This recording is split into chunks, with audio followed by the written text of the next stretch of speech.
Hai Nakama Squad, kembali lagi bersama Nakama Aquatics. 10 tahun terakhir, masyarakat makin akrab dengan yang namanya investasi. Mungkin dulu investasi bukanlah sesuatu yang ramai dibicarakan. Namun di tengah pergolakan ekonomi serta perkembangannya yang semakin mencemaskan, banyak orang yang pelan-pelan mulai berniat untuk memulai investasi. Investasi yang paling digemari masyarakat adalah investasi properti. Namun banyak yang punya anggapan jika ikan juga bisa menjadi bahan investasi. Soalnya beberapa waktu terakhir, banyak ikan yang digadang-gadang bisa dijadikan bahan investasi yang berpotensi. Secara nilai jual, ada dua ikan hias yang bisa dianggap berpotensi jadi bahan investasi. Mereka adalah Canabarca dan Arowana Super Red. Keduanya punya harga jual dan beli yang tinggi.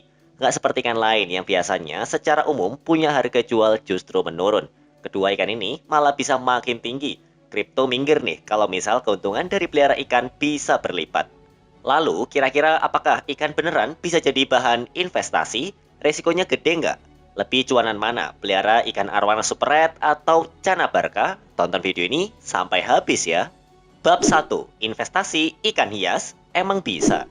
Pas pandemi tahun 2020 lalu, aku ngeliat banyak banget temanku yang beli ikan. Pada saat itu, cana bukan ikan yang digemari secara luas seperti sekarang.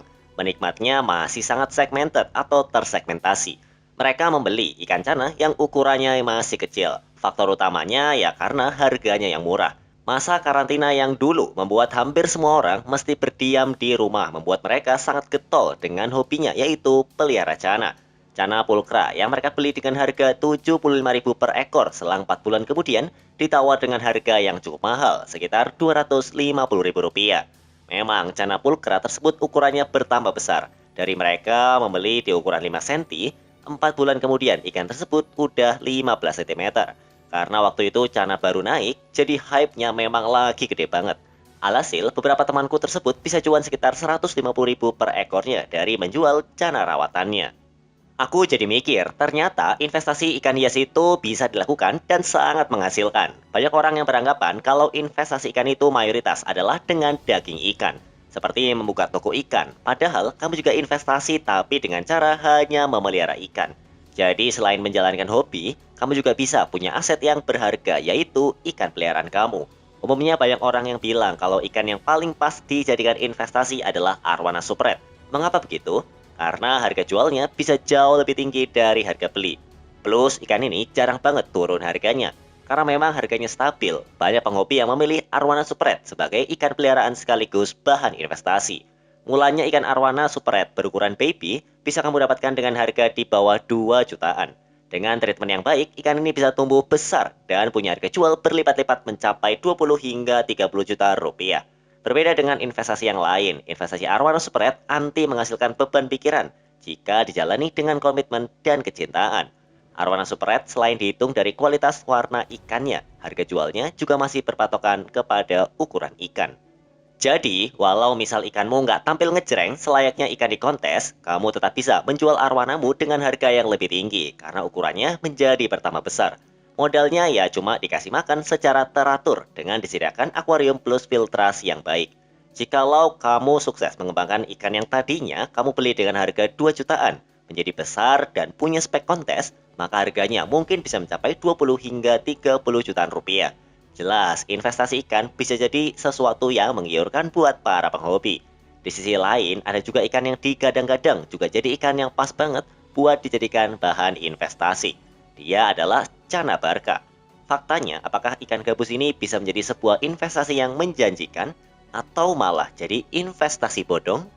Bab 2. Investasi gabus sultan. Pertengahan tahun 2022 ini, Cana Barca mulai masuk lagi ke Indonesia setelah beberapa saat tidak menampakkan kehadirannya lagi di pasar impor.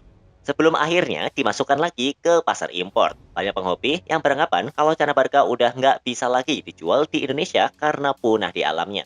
Bukan isapan jempol belaka, karena ikan ini udah hampir 1 tahun lebih tidak masuk sini. Cana Barca berbeda dengan cana oranti yang secara rutin masuk ke Indonesia hampir setiap bulannya, bahkan mungkin setiap minggu. Walau berasal dari wilayah yang sama dari segi sungai, namun cana barca lebih sulit buat ditemukan. Statusnya sebagai hewan langka membuat kuantitas impor ikan ini menjadi sangat sedikit. Tahu apa jadinya jika ikan mendapat status langka atau rare? Ya, harganya pasti melambung tinggi. Cana barca bukan seperti cana lainnya. Ikan ini punya harga selangit. Paling mahalnya, ikan ini bisa mencapai sekitar 25 hingga 30 juta rupiah harganya. Tapi itu yang masuk ukuran besar ya, sekitar 25 cm. Yang lebih kecil dibanderol dengan harga yang lebih murah. Nah, disinilah potensi investasi yang bisa kamu manfaatkan. Kalau lagi banjir, biasanya cana barca yang masuk ke sini tersedia di ukuran yang kecil. Ukuran kecil ini umumnya adalah ikan yang berukuran sekitar 15 cm-an. Nah, jika mengacu kepada harga pasaran, maka cana barca ukuran segitu harganya mungkin sekitar 15 jutaan. Kalau kamu bisa punya link langsung ke importir, mungkin kamu bisa mendapatkan harga yang lebih murah. Bagaimana cara investasi di cana barca? Cukup pelihara ikannya sampai ia bertambah ukurannya. Cana bukan ikan yang sulit untuk dipelihara. Jika dibandingkan dengan arwana super red, jelas memelihara cana barca adalah investasi yang lebih murah dalam hal perawatannya. Dengan memberi pakan yang sesuai dan gak berlebih, kamu bisa memelihara cana barca dan membuat ikan ini tumbuh menjadi lebih besar dan pastinya punya tampilan yang makin sangar. Investasi di cana barca juga direkomendasikan oleh Richie, owner dari Buddy Fish, yang pasti kamu udah mengenali kiprahnya. Aku sendiri berbincang singkat bersama beliau ketika ketemu di Kalikan Expo beberapa minggu lalu. Richie sendiri bilang kalau cana barca ini jelas bisa menjadi sebuah investasi jika kamu benar merawatnya. Jadi menurut gua kalau untuk peluang invest di Cana Barca itu ada, tapi dengan persyaratan yang agak lebih. Contohnya apakah kalian bisa ngekipnya, ngeprogresnya, menjadikan ikan Cana Barca itu seperti Cana Barca yang diinginkan oleh pasar atau market. Nah, itu challenge tersendiri. Kalau untuk nominalnya, hati-hati, cukup besar. Cuman kalau kalian berani memutuskan untuk pelihara Cana Barca, ya high risk, high return. Nah, berarti investasi cana barca memang ada tantangannya sendiri. Seperti kata Ricci, hal yang paling menantang adalah harganya. Karena buat membeli ikan ini, yang ukuran paling kecil saja, harganya jelas jauh banget di atas arwana super red. Kira-kira dari kedua ikan ini, mana yang paling berpotensi dijadikan investasi? Bab 3. Lebih menguntungkan mana? Kedua ikan ini memiliki faktor high risk, tapi bisa high return juga. Investasi memang semuanya punya resiko sendiri. Lalu apa risiko terberat dari investasi ikan hias? Ya saat ikannya mati. Uang jutaan rupiah yang kamu keluarkan seakan hilang begitu saja jika ikannya mati. Maka dari itu niat awal investasi jangan buat nyari cuan, tapi untuk menjalankan hobi. Arwana Super Red punya nilai modal yang lebih murah.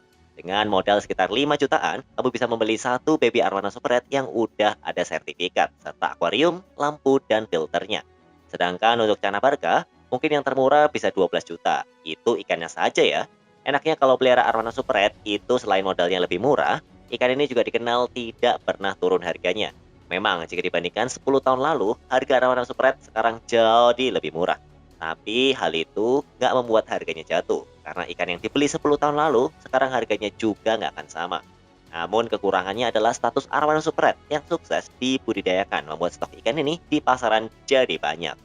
Sisi eksklusif dan rare-nya memang nggak sebesar Cana Barca yang masuk ke Indonesia saja setahun sekali dan cuma beberapa ekor saja. Tapi pamor dan nilai jual arwana super red memang terkenal stabil. Jadi mau dianggap normal pun ikan ini pasti akan berharga tinggi serta nggak akan sepi peminatnya. Lalu bagaimanakah dengan Cana Barca? Untuk investasi sambil memelihara Cana Barca, modal yang harus kamu keluarkan minimal 12 hingga 15 juta. Walau termasuk jenis cana yang bisa hidup tanpa filter, tapi agak gimana gitu kalau ikan seharga belasan juta ini malah dipelihara di dalam tank yang kotor. Untuk menjaga kualitas air, kamu juga perlu membeli filtrasi. Cana juga dikenal dengan ikan yang warnanya terkadang dipengaruhi oleh substrat. Jadi kamu juga mesti menyediakan pasir sebagai substrat di akuarium. Berbeda dengan arwana super red yang polosan juga tidak masalah. Nilai plusnya, Cana Barca adalah statusnya sebagai ikan langka. Cana Barca di alamnya punya populasi yang kian menipis setiap tahunnya. Hal ini membuat banyak aktivis hewan di India menuntut pemerintah untuk masukin ikan ini ke dalam daftar hewan yang dilindungi oleh undang-undang. Habitat asli mereka di Taman Nasional Orang juga menjadi tantangan buat para nelayannya. Masuk ke hutan lindung jelas bukan sesuatu yang legal. Makanya nelayan Cana Barca jelas berhadapan dengan hukum dan beresiko bakal diciduk sama Pak Ladusing. Jika Cana Barca udah masuk ke daftar lindung, besar kemungkinan ikan ini udah nggak lagi bisa dijual ke luar negeri, termasuk Indonesia. Bayangkan keuntungan yang kamu dapatkan jika Cana Barca udah nggak bisa masuk ke sini lagi. Harga ikan semal itu bisa naik berkali-kali lipat jika stoknya di pasaran kosong melompong. Hal itu udah jadi sebuah hukum ekonomi.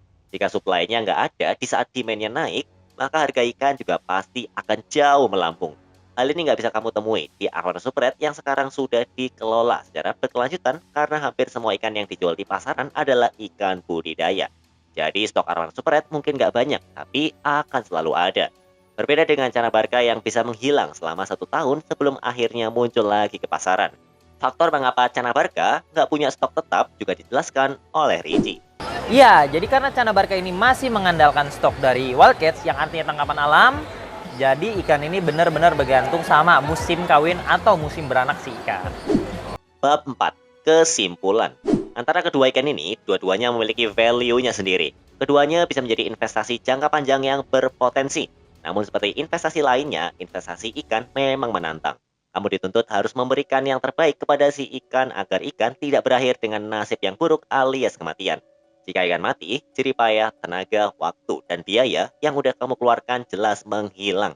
Cana Barca dengan kejarangannya berpotensi naik berkali-kali lipat jika stoknya semakin jarang atau bahkan nggak ada lagi di Indonesia. Yang kamu harus lakukan adalah menjaganya dan memeliharanya dengan sepenuh hati. Di sisi lain, Arowana Super Red jelas punya pasarnya yang stabil. Harga ikan ini juga cenderung aman, jarang turun, dan stoknya selalu tersedia di pasaran. Ikan Arowana Super Red juga punya kontes yang berpotensi akan menaikkan nilai jual ikan kamu. Keduanya punya potensi dan juga risikonya. Semua balik lagi ke kamu. Mau pilih yang mana? Investasi Cana Barca atau Arowana Super Red? Tulis di kolom komentar ya. Sampai jumpa di video-video Nakama Aquatics selanjutnya.